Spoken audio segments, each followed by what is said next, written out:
दोस्तों ये रियल मार्कंडेय पुराण बुक है। पिछले वीडियो पे हमने जहाँ तक पढ़ा था उसके बाद यहाँ से शुरू करते हैं। जम्बूद्वीप के वन पर्वत आदि।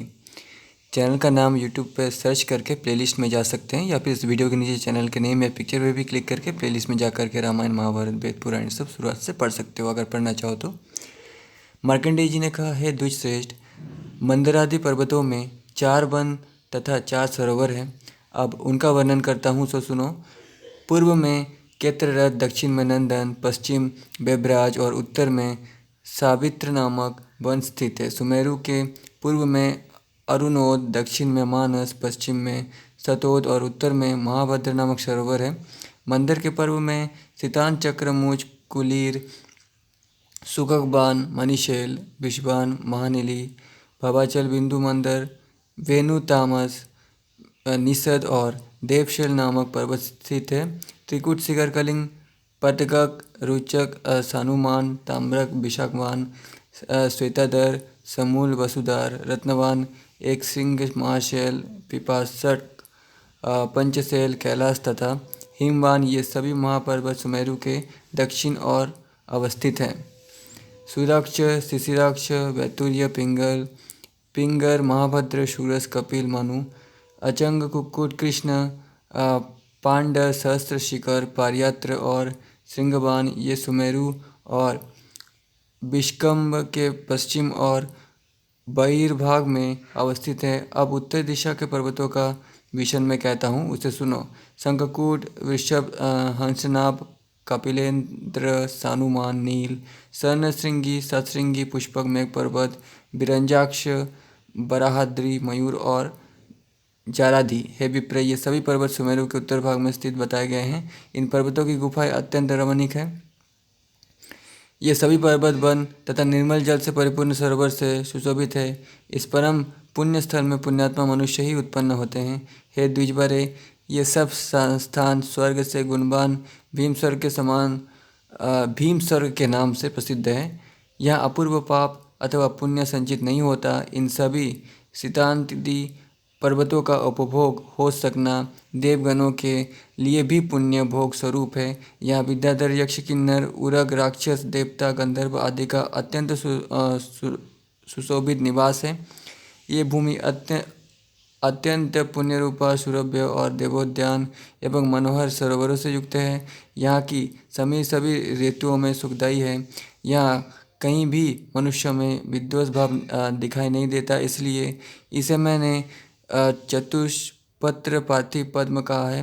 भद्राश्व और भारत आदि इसके चारों ओर 4 पत्ते हैं तथा जो दक्षिण दिशा में भारतवर्ष कहा है ये कर्म भूमि है। अन्य किसी स्थान में पाप पुण्य की उपलब्धि नहीं है। सबके अवस्थान करने से ही भारतवर्ष को ही प्रधान माना गया है।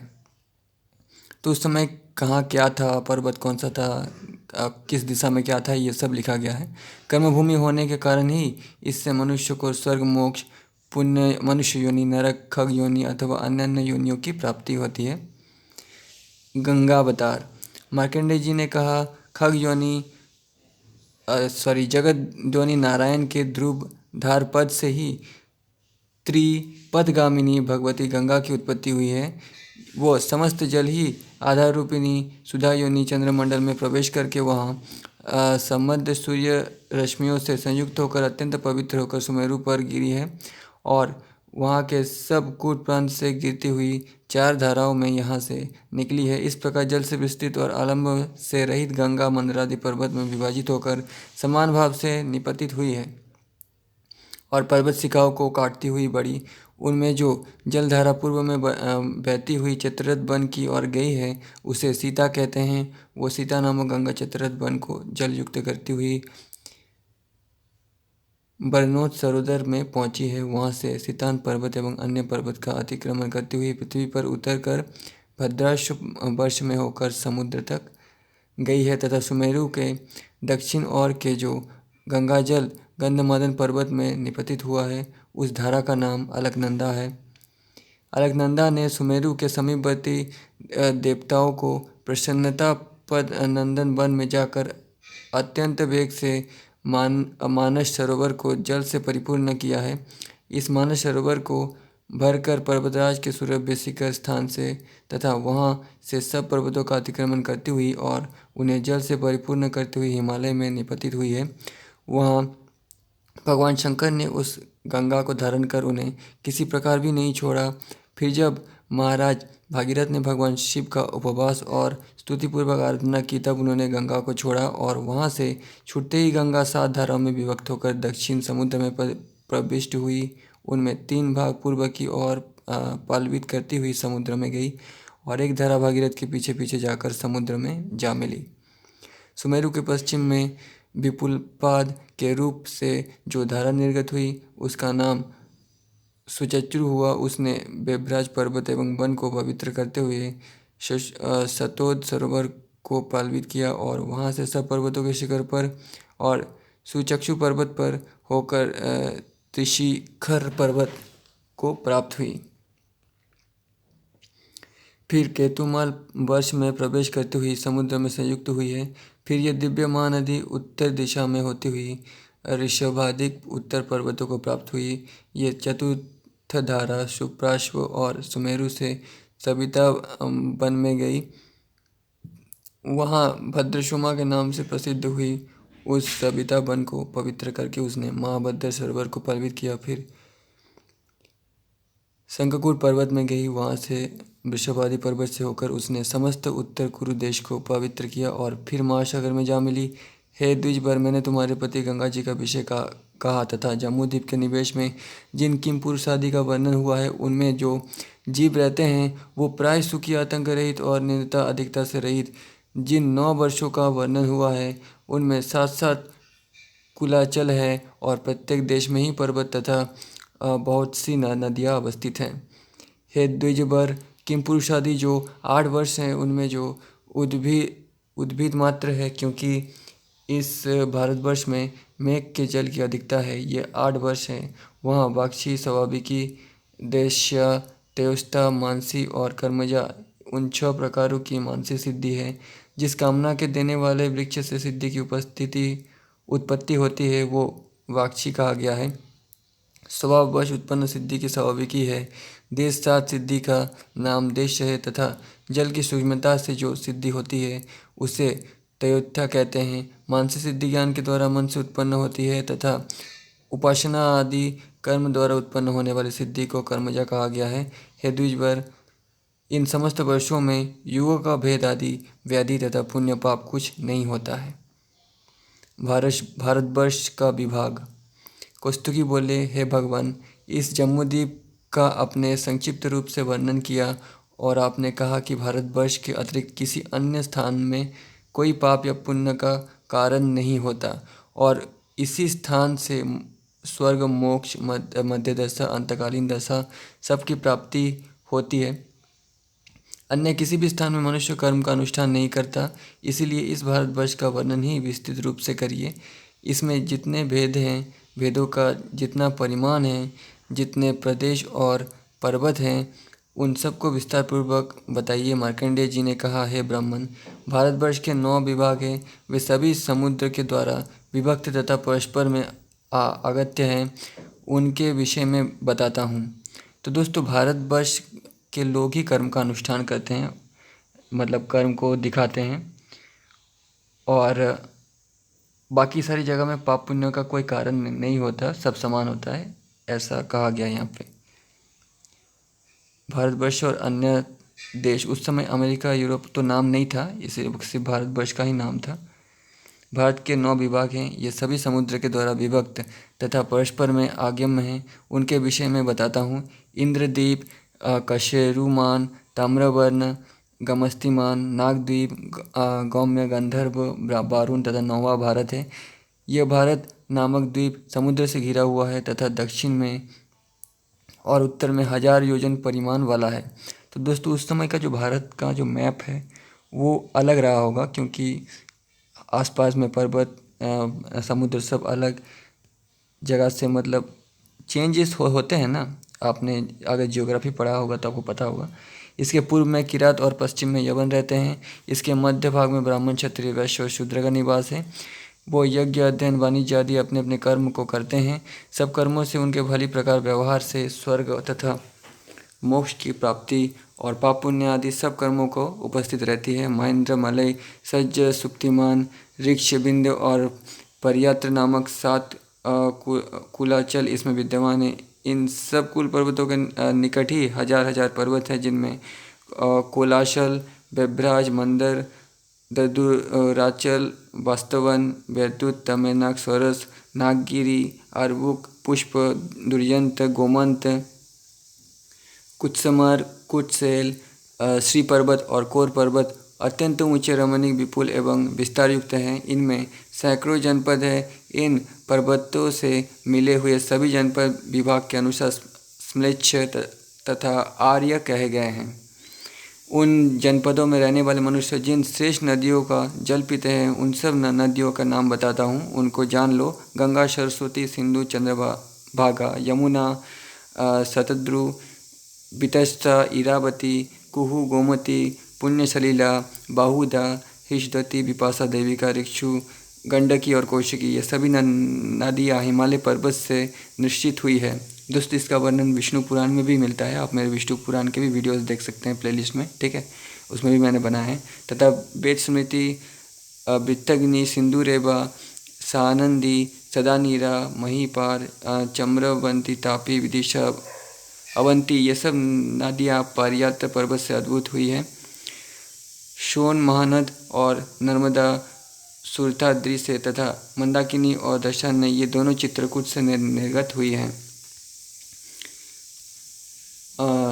चित्रोस्पला, तमसा, कर्मोदा, पिशाचिका, पिप्लश्रोणी, विपाशा, मंजुला, सुमेरुता, सुक्तिमत, शकुति, त्रिदिया, आक्रमु, ये वेग से प्रवाहित होने वाली नदियाँ ऋक्ष पर्वत से निकली हैं।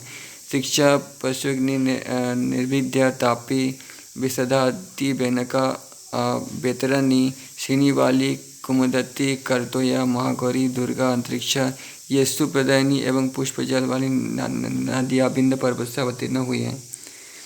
गोदावरी, भीमरता, कृष्णवेगा, तुंगभद्रा, सुप्रयोगा, बाज्य और कावेरी महानदी, इनका उद्भव भी बिंद पर्वत से ही हुआ है। तथा कितमाला, ताम्रबरनी और उत्पार्वती, ये नदियाँ पुष्प पर्वत से निकलती है। पितृकल्पा, इक्षुता, त्रिविधा, ये शीतल जल से युक्त नदियाँ मलयाद्रि से उद्भूत हुई हैं। लांगुलिनी तथा बशकरा, ये 2 नदियाँ महेंद्र पर्वत से निकलती है। ऋषिकुल्या, कुमारी, मंदगा, मेदवाहिनी, कुशा, पलाशिनी, इन नदियों का उद्गम शक्तिमान पर्वत से हुआ है। यहाँ जिन नदियों का वर्णन किया गया है वो सभी परम पुण्य प्रदायिनी एवं अधिक जल से परिपूर्ण हैं। ये सभी गंगा और समुद्र में जाकर मिल गई है। हे द्विजवर, ये सब नदियाँ विश्व की माता स्वरूप संपूर्ण पापों का हरण करने वाली है। तथा इनके अतिरिक्त जो और भी हजारों छोटी छोटी नदियाँ हैं, उनमें कोई वर्षा काल में बहती है तथा किसी में सदैव जल रहा आता है। मत्स्य, अश्वकूट, कुल्या, कुंडल, काशी, कौशल, अर्बुद, कलिंग, आगलक और ब्रिक, ये सभी जनपद प्राय मध्य प्रदेश में अवस्थित बताए गए हैं। सज्ज पर्वत के उत्तर में वहाँ गोदावरी प्रवाहमान है। वो समान संपूर्ण पृथ्वी में ही अत्यंत रमणीक है।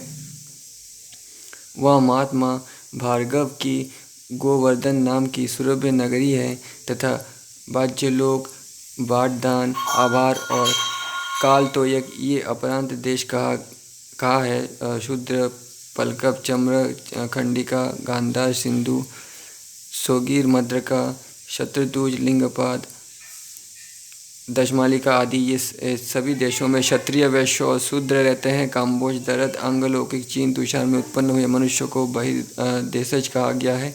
आत्रेय, भारद्वाज, पुष्कल और कुशेरु का तंपाक, शुल्कार, कुलिक, बागुड, औषध और अनिभद्र आदि जातियों के मनुष्य किरात जाति के ही भेद स्वरूप हैं। तामस, हंसमार्ग, कश्मीर, सुलिक, कुहिक, ऊन और दर्श, ये सब देश उत्तर में हैं। इनके पश्चात अपूर्व देशों का वर्णन सुनो।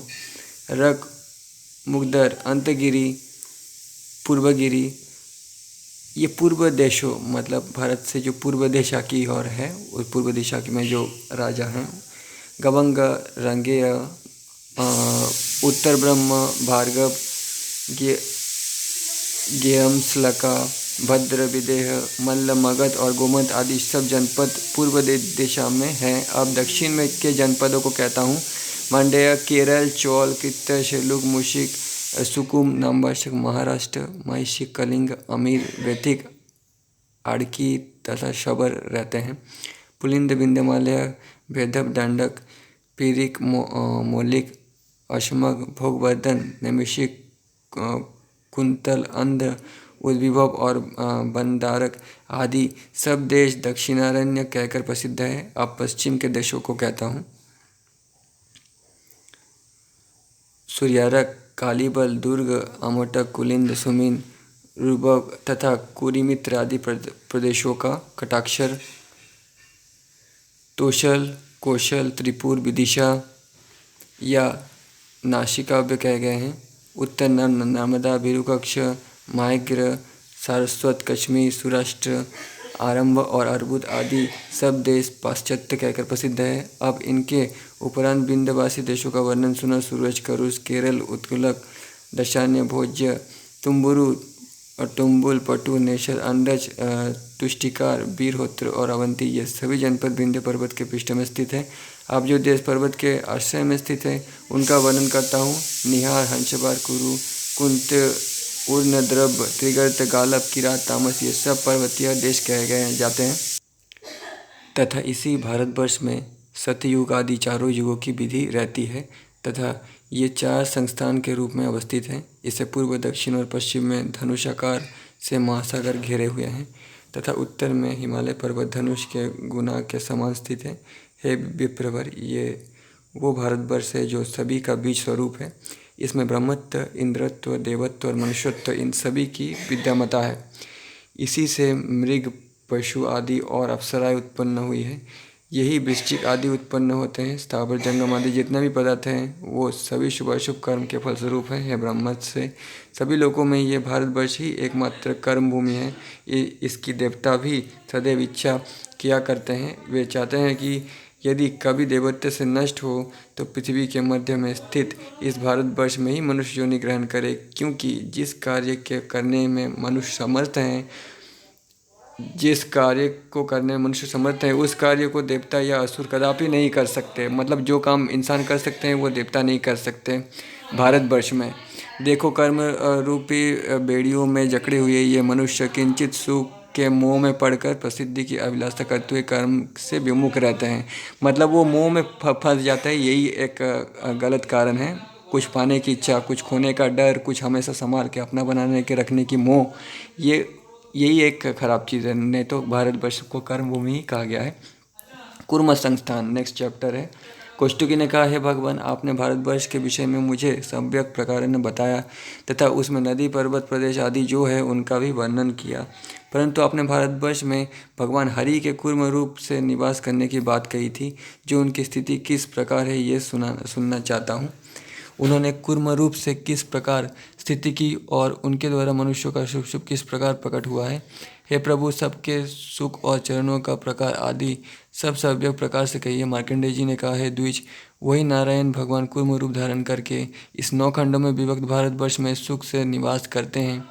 सभी नक्षत्र और संपूर्ण विषय भी 9 भागों में बंटकर उनके चारों ओर रहते हैं। अब तुम उसका विवरण सव्यक प्रकार से सुनो।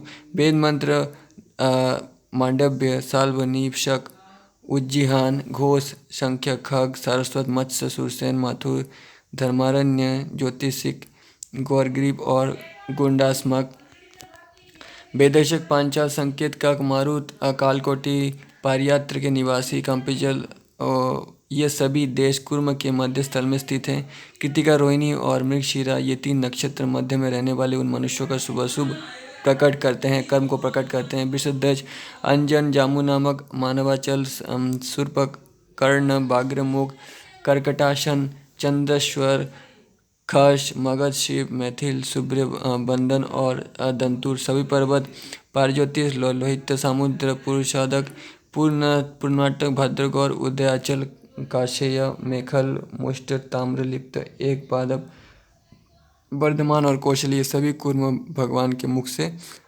अवस्थित हैं। 3 नक्षत्र आद्र, पूर्णवसु और पुण्य भी मुख से ही हैं। उन सबके दक्षिण पद में स्थित देशों का वर्णन करता हूँ। कलिंग, दंग, जठर, कौशल, मूषिक, छेदी, ऊर्ध्वकर्ण, मत्स्य आदि जितने भी देश विंध्य पर्वत के समीपस्थ हैं तथा विदर्भ, नारिकेल, धर्मद्वीप, एलिक, व्याघ्रग्रीव, महाग्रीव, त्रिपुर, समनधारी, कैशिंदा, हेमकूट, निषद, कटक स्थल, दशारण्य, हरिक, नग्न, काकुला तथा पर्णशव आदि सब देश फाल्गुनी नक्षत्र उनके पूर्व दक्षिण पाद में स्थित है। लंका, कालोजीत, शैलिक, निकट महेंद्र पलग और ददुर पर्वतों में स्थित जनपद तथा कर्कटक वन में बसे हुए सब देश, भृगु कक्ष, कोकण, आभीर, बेन्ना नदी के किनारे सब देश, अवंती, दासपुर, महाराष्ट्र, कर्नाकगो, कर्द, चित्रकूट, चोल, कालगिरी, कोंजदीप, जटाधर, कावेरी और ऋषिमुख ये सब प्रदेश, शंखमुक्ति आदि, बैतूर्य शैल तथा उनके निकटस्थ बरीचर, कोल तथा गणभाज्य कृष्णद्वीप में रहने वाले मनुष्य, सूर्य आदि और कुमदाद्र इन पर्वतों के निवासी तथा रौद्र स्वर वाले पिशिक और कर्मनायक, दक्षिण कोरुस, नैश्चिक, तापसाश्रम, श्रीमस, सिंघल और कांची में निवास करने वाले, तिलंग, जंजूर, दरी, कश्यप में रहने वाले मनुष्य एवं ताम्रपर्णी ये सभी कुर्म के दक्षिण पार्श्व में स्थित हैं। उत्तर फाल्गुनी, हस्तोचित्रा ये 3 नक्षत्र कुर्म के दक्षिण पार्श्व में ही हैं और भाज्यपादा, काम्बोज, बड़वामुख, सिंदूर यानी सिंधु, शिविर, अनिताशुक, अनर्त, द्राबेनु, सार्गिग, शूद्रकर्ण, पार्यंत, धेय, खरबर, किरात, पारत, शारप, कल, मृतक, हिमगिरी, सिंधु, कालर, भैरव, सौराष्ट्र ये समस्त जनपद कुर्म के दक्षिण पद में रहते हैं और शर्बी, विशाखा और अनुराधा ये तीनों नक्षत्र इसमें निवास करने वाले शुभ अशुभ को व्यक्त करते रहते हैं। मानवेग, शुराद्री, खंजर, अस्ताचल, अपर्यंतिक, हैहय, शांतिक, कोकन, बमन, अबर, तक्षुरक, धीर, गुरु, एक नेत्र वाले बाजकिया, कंठ ये सब तथा इन सब देशों के निवासी कुर्म की पूंछ से स्थित है। ज्येष्ठ मूल उडुक कुर्म के वामपद में अवस्थित है और घनिष्ठा ये 3 नक्षत्र भी वाम पद में स्थित हैं। कैलाश, हिमालय, धनुष्मान, वसुमान, कुंज ये सब, अंतर्दीप, त्रिगर्त, गरगट, राजन्य, पिनाक, अधम उस समय ये सब देश हुआ करते थे, अभी तो नाम बदल गया है। ये सब और उत्तर भाद्रपदा ये तीनों नक्षत्र वाहिक शुभाशुभ फल व्यक्त करते हैं। जिधर राज्य पशुकल, कश्मीर, दरद, किरात, हवल तथा यवन, हिमचीर और ये सभी देश कुर्म के पूर्वोत्तर में स्थित हैं। रेवती, अश्विनी और भरणी ये 3 नक्षत्र उक्त देशों का शुभाशुभ सूचित करते हैं। हे मुनि श्रेष्ठ, जो वर्णन मैंने आपसे कहा है उसी के अनुसार उतने ही पर्वत, उतने ही नक्षत्र, उतने ही देश और उतने ही मनुष्य हैं। हे ब्राह्मण, उक्त देशों में उक्त लक्षणों के कुपित होने से ही मनुष्य को पीड़ा उत्पन्न होती है तथा जब वो श्रेष्ठ ग्रह से निकलते हैं तब मनुष्य में सुख होता है। मुनिवर नक्षत्र का जो अधिपति है उसके कोप से उस देश के प्राणियों का दुख या भय होता है तथा वही सब श्रेष्ठ स्थान में होता है तब सुखप्रद होता है। हे द्विजवर, प्रत्येक देश में वहाँ के मनुष्य के लिए नक्षत्र अथवा ग्रह के द्वारा भय अथवा सुख की प्राप्ति होती है। सभी मनुष्यों को सब देशों में अपने अपने नक्षत्र के कोप से भय अथवा दुख की प्राप्ति होती है। ग्रह के वक्र होने पर जिस भय की प्राप्ति होती है वो भय दूर करने के लिए मनुष्य को जब दान का उपदेश किया गया है। ग्रह के कुपित होने से पुण्यात्मा मनुष्य भी द्रव्य, गोष्ठ, भित्र, सुहद, पत्र, पत्नी आदि के सहित पीड़ित होते हैं। अल्प पुण्य वाले मनुष्यों को शरीर पीड़ा और पापियों को ग्रह पीड़ा होती है, परंतु पुण्यात्माओं को तो यथार्थ में कोई भय प्राप्त नहीं होता। दिशा, देश, जनसाधारण, राजा के सुख, पुत्र और दुख आदि की प्राप्ति सब कुछ ग्रह की अनुकूलता और प्रतिकूलता से होता है। विपेंद्र, ये स्वस्थ रहे तो मनुष्य सुखी रहते हैं और ग्रह की अवस्थाएं अशुभ फल की प्राप्ति होती है। नक्षत्र सहित कुर्म भगवान के संस्थान का ये वर्णन सब देशों में शुभाशुभ प्रदान करने वाला है। इसलिए बुद्धिमानों को उचित है कि नक्षत्र और ग्रह से प्राप्त पीड़ा को जानकर उसके शमन करने का उपाय करे। आकाश से सूर्य असुर का जो शत्रु स्वर्ग से पतित होता है वही लोग बाद दोनों को शांत करे, क्योंकि इन्हीं के पतित होने से शुभ अशुभ की प्राप्ति होती है। ग्रह के कारण पवित्र पुरुषों को भी शुभ अशुभ फल की प्राप्ति होती है। इस प्रकार भारतवर्ष में ये कुर्म भगवान प्रतिष्ठित रहते हैं, जिनके विषय में तुम्हारे प्रति कहा है। ये कुर्म भगवान अचिंत्यात्मा है, इनमें ही संपूर्ण देवताओं और नक्षत्रों के अधिष्ठाता स्थित हैं। उनके मध्य में अग्नि पृथ्वी, इसके बारे में हम लोग कुर्म पुराण में पढ़ेंगे। मत्स्य पुराण है, कुर्म पुराण है, ठीक है, या फिर मैंने वीडियो बनाया होगा तो देख सकते हैं। लेकिन आज जो डेट है, आज 2021 है, 2021 साल में मैं ये पढ़ रहा हूँ। तो अगर आप किसी और साल में देख रहे हैं तो अब तक मैं बना चुका हूँगा। पृथ्वी एवं चंद्रमा स्थित है, मेघ आदि 3 राशियाँ उनके मध्य में स्थित है, तथा मिथुन आदि 2 राशियाँ मुख से अवस्थित है। कर्कट सिंह राशि उनके पूर्व दक्षिण पद में निवास करते हैं। सिंह, कन्या और तुला ये तीनों राशि उनकी कुक्षी में स्थित है। तुला और वृश्चिक राशि दक्षिण पश्चिम चरण में विद्यमान है, तथा वृश्चिक राशि उसके पृष्ठभाग में स्थित है। धनु राशि 3 राशियों के वापस पद में, और कुंभ मीन उनको उत्तर कुक्षी में अवस्थित है। हे द्विजतर द्विजवर मीन मेष पूर्वोत्तर में स्थित है। इस कुर्म में देश तथा देश के नक्षत्र में राशि और ग्रह तथा ग्रह में राशि अवस्थित है। इसके ग्रह और नक्षत्र से पीड़ित होने पर देश में ही पीड़ा अवस्थित समझनी चाहिए। देश में पीड़ा आदि के उपस्थित होने पर स्नान, दान, हवन आदि सब नियमों को करे, तथा जो विष्णु के पदरूपी यह ब्रह्मा जी ग्रह के मध्य में अवस्थित हैं। ये मार्कंडेय पुराण का प्रथम भाग या प्रथम खंड समाप्त होता है इसी से। उसके बाद नेक्स्ट